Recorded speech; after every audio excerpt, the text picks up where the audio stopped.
साबिक वजीर आजम इमरान खान की गिरफ्तारी का प्लान मुस्लिम लीग नून की और इत्तेहादी हुकूमत की तरफ से बनाया जा चुका है। इमरान खान जो कि पेशावर में थे, अब आखिरकार बनी गाला पहुंच चुके हैं, मगर बनी गाला पहुंचते ही वहां पर पुलिस की भारी नफरी भी इस्लामाबाद और बनी गाला की गिरदोरवा में तैनात कर दी गई है। इस बात का खदशा जाहिर किया जा रहा है कि इमरान खान के खिलाफ जो गुज़श्ता लॉन्ग मार्च था, उस दौरान मुख्तलिफ थानों में मुकदमा दर्ज किए गए थे और उस किसी भी मुकदमा में उन्हें शायद गिरफ्तार भी किया जा सकता है। इस वक्त हमारे साथ मौजूद है गुजरात प्रेस क्लब के सीनियर सहाफी मोहम्मद अरशद भट्ट। हम इनसे जानते हैं कि खास तौर पर इमरान खान की गिरफ्तारी क्या वाकई अमल में आएगी, अगर आएगी तो उसके मुल्क की सियासत पर और जो मौजूदा हुकूमत है उस पर क्या असरात मुरतब होंगे। जी भट्ट साहब। शुक्रिया काश न्याजी साहब, आपने उनकी गिरफ्तारी के हवाले से सवाल किया है। तो बात यह है कि साबका वज़ीर आज़म इमरान खान जो PTI के चेयरमैन भी हैं और उनके बहुत बड़ी फॉलोइंग है पाकिस्तान के अंदर, उनकी जमात 40 सूबों के अंदर मौजूद है, आज़ाद कश्मीर गिलगित बल्तिस्तान में भी उनकी हुकूमतें हैं। तो इस तरह जो है एक साबका प्राइम मिनिस्टर के ख़िलाफ़ उसको गिरफ्तार करना ये जमहूरियत पर एक बहुत बड़ा सवालिया निशान होगा। मेरा नहीं ख्याल कि गवर्नमेंट इनको गिरफ्तार करेगी, ये एक प्रेशर के तौर पे उनको जो है एक थ्रेट करेंगे और ताकि वो जो है ना अपनी एक्टिविटीज़ जो है उनको जो है ना लॉन्ग मार्च या धरना जो है इस तरह के प्रोग्राम से जो वो थोड़ा सा इज्तनाब करें। तो हमारे मुल्क के अंदर जमहूरी निज़ाम है, पार्लियामेंट है। हम अगर जमहूरियत की बालादस्ती पे और जमहूरियत पे यकीन रखते हैं तो लॉन्ग मार्च, जलसे, जुलूस, एहतजाज ये जो है ये PTI का हक है और ये फंडामेंटल राइट से इसको कोई बंदा रोक नहीं सकता। तो जो उनके ऊपर मुकदमा दर्ज हुए हैं उसके ऊपर जो है वो गिरफ्तारी करना जो है ये सियासी मुकदमात होते हैं, हर जमात पे जो है ये सियासी मुकदमात किए जाते हैं। तो माजी में भी जो है जो अब मुतहदा अपोजिशन जो है जो गवर्नमेंट के अंदर है इनके ऊपर भी जो है नैब के जरिए बहुत ज्यादा कार्रवाइयाँ की गई हैं। तो जिस पे जो है जिस पर हर तबका फिक्र ने जो है इसको जो है क्रिटिसाइज किया था कि सियासी लोगों के खिलाफ मुकदमात कायम करना, उनके खिलाफ कार्रवाइयाँ करना, फिर साबित कुछ ना होना, ये जो है ये पिछली हुकूमत का भी डिस्क्रेडिट रहा है। अगर ये हुकूमत भी वही काम करती है तो फिर इसके पास जो है वो सारे अखलाकी जवाब ये जो है खत्म हो जाएंगे। अच्छा, इसमें मुस्लिम लीग नून की जो मरकज़ी क़यादत है, खासतौर मरियम नवाज और दीगर रहनुमा भी इल्ज़ाम लगाते हैं, जिनमें आसफ नवाज भी शामिल हैं। उनका कहना है कि खास तौर पर इमरान खान तो राना सनाउल्लाह से भागकर या मुकदमात से गिरफ्तारी से भागकर पेशावर चले गए और वहां से जो है अब राहदारी जमानत करवा कर वो भी बजरिया हेलीकॉप्टर वहां पहुंचे। तो क्या आप समझते हैं कि राना सनाउल्लाह जो कि बार बार मीडिया पे दावा करते हैं कि मैंने अब इमरान खान को कंट्रोल कर लिया है, या इमरान खान के जो चाहने वाले थे अब वो किसी सूरत भी नए लॉन्ग मार्च की तरफ नहीं जा सकेंगे? न्याजी साहब, बात यह है कि इमरान खान जो है वो उसके पीछे वहाम है पाकिस्तान की, वो एक्स प्राइम मिनिस्टर हैं। वो दूसरी बात ये है कि उनको भागने की क्या ज़रूरत है। यही लोग जो है कह रहे हैं कि वो जो है वो यहाँ इस्लामाबाद उसको बैठना चाहिए, ये इस्लामाबाद से भाग के पेशावर चले गए हैं, अब वो वापस आ गए हैं। तो इसका मतलब ये है कि इमरान खान को किसी चीज़ का डर खौफ नहीं है। दूसरी बात ये है कि जो लीडर होता है वो मुकदमे, गिरफ्तारियां और इसलिए ऐसे हथकंडों से घबराते नहीं है। जिसके पीछे लाखों करोड़ों लोग होते हैं उसको जो है गिरफ्तारियां उनका कुछ नहीं बिगाड़ सकती। तो क्या वो इमरान खान जो अपना वक्त गुजारा है उन्होंने पेशावर में, खासतौर KPK में, तो क्या वहाँ कोई स्पेशल खिचड़ी पक रही थी अगले सियासी लाया अमल की? आप क्या समझते हैं क्या हो रहा था वहाँ? ये न्याजी साहब, वहाँ पे जो है आपको पता है कि उनकी सरहद में खैबर पख्तूनख्वा में गवर्नमेंट है, वो वहाँ पे अपने सियासी जलसे करते रहे हैं, सियासी एक्टिविटीज़ करते रहे हैं, अपने कारकुनों के साथ मीटिंग करते रहे हैं, बल्कि जो उनकी अपनी कोर कमेटी है उनकी भी वो मीटिंग वहाँ पे उन्होंने की है। तो ये उन्होंने अपना एक लाएअमल जो है वहाँ पे बैठ के बनाते रहे हैं, क्योंकि जो खैबर जो पख्तूनख्वा है वो इस्लामाबाद के बिल्कुल करीब है, उसकी सरहद के बिल्कुल करीब है। तो वहाँ से वो एक बेहतर प्लानिंग के साथ जो है वो इस्लामाबाद की तरफ मार्च कर सकते हैं और और ये जो है बात करना कि ये किसी का खौफ है या डर है, ये ऐसी कोई बात नहीं है। पीटीआई का वर्कर बड़ा चार्ज है, उसके कारकुन बड़े जोश हैं, और उनके जलसे का क्राउड जो है लाखों लोग जो है उनके, हजारों लोग जो है उनके जलसों में आते हैं। तो ये फैक्ट है जिसको हमें तस्लीम करना चाहिए। अगर जो सियासी कुव्वत ये चीज़ें तस्लीम नहीं करेगी तो वो फारग हो जाएगी, वो बहुत जल्दी जो है अपनी सियासी कब्र खोदेगी। एक तरफ जो है शहबाज शरीफ जो है मुफाहमत की सियासत की बात कर रहे हैं कि कौमी डायलाग की बात कर रहे हैं। अगर आपने कौमी डायलाग करना है तो इमरान खान के साथ आपको बैठना पड़ेगा, उनके लोगों के साथ आपको बैठना पड़ेगा। ये जो मुल्क के अंदर सियासी बुरान है, ये उस वक्त ही याद होगा जब ये हमारी सियासी जमातें, सियासी क़यादतें एक दूसरे के पास साथ बैठेंगी तो फिर ये जो है इसका कोई पॉजिटिव जो है वो हल निकलेगा। अच्छा, इसमें व्हाट्सएप क्या वजह है कि इमरान खान लॉन्ग मार्च की तारीख क्यों नहीं दे रहे? क्या वो वाकई पसपाई इख्तियार कर रहे हैं या कोई अंदर खाते डील हो चुकी है कि आखिरकार ऐसा होगा कि जिस तरह जो नून लीग की या इत्तेहादी हुकूमत है वो भी अवाम पर महंगाई का बम गिरा रहे हैं, और खासतौर पर बजट आने के बाद कहीं ऐसा तो नहीं कि इनको लाने वाले जिस तरह इमरान खान कहते हैं कि ये इम्पोर्टेड हुकूमत है, तो इम्पोर्टेड हुकूमत इस महंगाई के तूफान में ही बहकर चली जाए? काश न्याजी साहब, ये लॉन्ग मार्च जो है ये किसी हिकमत अमली के तहत नहीं कर रहे। मैंने आपको पहले भी बताया था कि जो एजिटेशन की सियासत है वो हमारे जो सियासी कारकुन है वो उसको जो है ज़्यादा अरसे के लिए वो बर्दाश्त नहीं कर सकते। उसमें गिरफ्तारियाँ होती हैं, टीयर गैस इस्तेमाल होती है, उसके अंदर जो है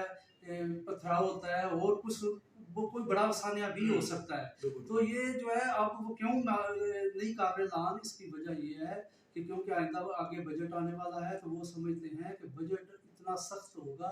और जिससे जो है वाम खुद जो है इस हुकूमत के लिए जो है ना वो ज़हनी तौर पे जो है वो तैयार है, क्योंकि पहले पेट्रोल बढ़ने की वजह से पहले ही वाम जो है बहुत चार्ज है। तो जब बजट आएगा तो जो वाम के जज्बात जो है वो और ज़्यादा इश्तियाल में होंगे। तो इनको जो है मेरा नहीं ख्याल कि ये जो एक सियासी तौर पे जो कमज़ोर हुकूमत है और जिसके जो माशी मुश्किलात का शिकार हुकूमत है, उसके खिलाफ जो है फौरी लॉन्ग मार्च करके वो अपने आप को ज़माइश में भी डालें। और जो है ना ये बजट के बाद ही होगा, ये बजट देखेंगे और उसके बाद सुप्रीम कोर्ट का वो सवालनामा जो उनके पास गया हुआ है। अच्छा, इस पे इमरान खान की तरफ से हम देख रहे हैं कि जैसा आपने बात की कि वो तो अब समझते हैं कि शायद ये इत्तेहादी हुकूमत अपनी ही पॉलिसियां जो अवाम कुश या अवाम दुश्मन है उनकी नजर ही हो जाएंगी। एक तो ये है, लेकिन दूसरी तरफ अब ये बबागे दुल जो ऐलान होना शुरू हो रही है इत्तेहादियों की तरफ से कि हमने इस साल इलेक्शन नहीं करवाने, हमने इलेक्शन अगले साल ही करवाने। क्या कोई क्लीन चिट या कोई ग्रीन सिग्नल मिल गया है शहबाज शरीफ को, हमजा को या आसफ जरदारी को कि अब आपने क्योंकि मुश्किल फैसले जो करना थे कर लिए, तो क्या ये हर सूरत जो साल सवा साल है ये पूरा करेंगे, या इमरान खान जो चाहते हैं कि नवंबर या दिसंबर में इलेक्शन हो, क्या होगा? ये काश न्याजी साहब, ये जो इलेक्शन का जो है ना इलेक्शन होंगे, ये इलेक्शन उस वक्त होने थे जब अगर इमरान खान 25 को लॉन्ग मार्च की कॉल ना देते तो वो हुकूमत जो है वो समझती थी कि हमें जो है इस गवर्नमेंट से बाहर आ जाना चाहिए, क्योंकि ये जो है सख्त फैसले जो है ये हमारे गले पड़ देंगे। क्योंकि हम जब इलेक्शन में जाएंगे तो जो है ना हमें जो है ना ये जो हम पिछली गवर्नमेंट के ऊपर था कि ये बैड परफॉर्मेंस, तो ये भी इनका लिए वो डिस्क्रेडिट था। इसलिए अब ये जो इलेक्शन में नहीं जाएंगे, इसकी वजह ये है कि अब इन्होंने जो सख्त फैसले करने थे वो कर लिए हैं। उसकी वजह ये है कि क्योंकि अगर अब इलेक्शन में जाते हैं तो निगरान सेटअप आएगा, तो निगरान सेटअप जो है IMF के साथ बैठेगा नहीं। ये वो एक जो इलेक्ट हुकूमत होगी या जिसके पीछे वहाँ की होगी या MP MLA होंगे, पार्लियामेंट होगी, तो वो जो है उसको जो है ना वो उसके साथ बैठ के अपनी टर्म कंडीशन तय करेंगे। तो अब ये हुकूमत जो है जो ये इलेक्शन होते नज़र नहीं आ रहे, लेकिन ये है कि इसमें इमरान खान को चाहिए कि वो इलेक्शन की बजाय जो है अब एक ऐसा तरीका पे बैठे जिसमें आईनी इस्लाहत हों, और इलेक्शन जो है वो आने वाला इलेक्शन जो है उसको महफूज से जो है उसके जो माजी में होता रहा है उस पर कोई सलाहत की जाए, ताकि कुछ जो है ना धांधली का जो उनके ऊपर इल्ज़ाम है वो इल्ज़ाम ना लग सके। अच्छा, जिस तरह आप कहते हैं कि ये मुश्किल फैसले करेंगे, तो व्हाट्सएप इस वक्त जहां पेट्रोल डीजल दालें हर चीज पहुंच चुकी है, तो जिस तरह सुनने में आ रहा है कि ये टैक्सेस भी अच्छे खासे लगाएंगे, तो क्या फिर खामोश बन के इमरान खान तमाशे बनकर खामोश तमाशे की तरह सब कुछ देखेंगे, या जिस तरह आप उनके वर्कर्स के बारे में बात बता रहे हैं, तो सड़कों पर क्या आप भी समझते कि अब सड़कों पर फैसले होंगे? नहीं, असल में बात ये है कि ये अब मामला जो है ना इससे आगे चले गए हैं। ये सड़कों पे फैसले नहीं होंगे, क्योंकि जो फैसले होने थे वो हो चुके हैं। अब जो है अब सियासत, आपको मैंने बताया है कि ये अब इलेक्शन होते नजर नहीं आ रहे। एक दूसरा बात ये है कि अब बजट के लिए जो है, बजट के बाद जो है ये फिर अपना नया नया बनाएंगे, क्योंकि अभी उनकी जो कोर कमेटी के अंदर भी जो है फैसले यही अक्सरियत राय जो है सामने आई है कि इसको जो है ना बजट के बाद देखा जाएगा। दूसरा सुप्रीम कोर्ट के फैसले के बाद ही इसको जो देखेंगे कि इसको क्या अब क्या इत्तेहादी इतना बोझ डालकर इस अवाम पर रिलीफ क्या देंगे? आप क्या समझ, देखिए उन्होंने भी तो अपनी सियासत को बचाना है, सियासत करनी है इस मुल्क में, तो क्या वो कुछ कर पाएंगे कि बजट के बाद, या क्या आप समझते हैं कि इनके पास क्या कुछ रह गया करने के? आकाश न्यारी साहब, ये जो अब इत्तेहादी गवर्नमेंट है, ये वाम को इस बजट में रिलीफ नहीं देगी, बल्कि इस बजट में वाम के ऊपर बहुत ज्यादा बोझ पड़ेगा और वाम जो है वो खुद जो है इस गवर्नमेंट से बेजार हो जाएगी। और इस बजट के बाद किसी की एजुटेशन की मेरे ख्याल में जरूरत भी नहीं रहेगी। ये जो गवर्नमेंट है इसको जो है अब ये फंस चुके हैं और इनके पास अब कोई चारा नहीं है कि ये इस गर्भ में से कैसे निकलेंगे। तो ये असल में जो है ये जो जिन्होंने ये प्लान बनाया है कि इमरान खान को वक्त से पहले घर भेज के, मैं समझता हूँ कि उन्होंने इमरान खान की बहुत मदद की है इस सारे मामले में, क्योंकि अगर इमरान खान की गवर्नमेंट भी रहती तो उसकी भी परफॉर्मेंस जो है यही होनी थी जो ये इत्तेहादी जो है ये कर रहे हैं। तो ये जिन्होंने इमरान खान को 15 माह पहले घर भेजा है, अगर वो 15 माह उसको हुकूमत में देते, हुकूमत करने के देते, तो इमरान खान जब इलेक्शन में जाते तो उनके पास जो है कोई ऐसा उज़र नहीं होना था कि मैं जो है परफॉर्म नहीं कर सका। क्योंकि जब जिस वक्त ये गवर्नमेंट के लिए जो प्लान तैयार किया था जिन लोगों ने इसको घर भेजने के लिए इमरान खान को, तो ये लोग जो है उस वक्त इमरान खान की पॉपुलैरिटी ग्राफ जो है बहुत नीचे चला गया था। तो जब इसके खिलाफ जो है जिस तरीके से इसको टाया गया है, तो उसके फौरी बाद वाम का रिएक्शन आया और वाम ने जो है इमरान खान की पिछली नलाकियां कताइयां बोलकर जो है उसके साथ जो है वो जलसों के लिए निकल आया।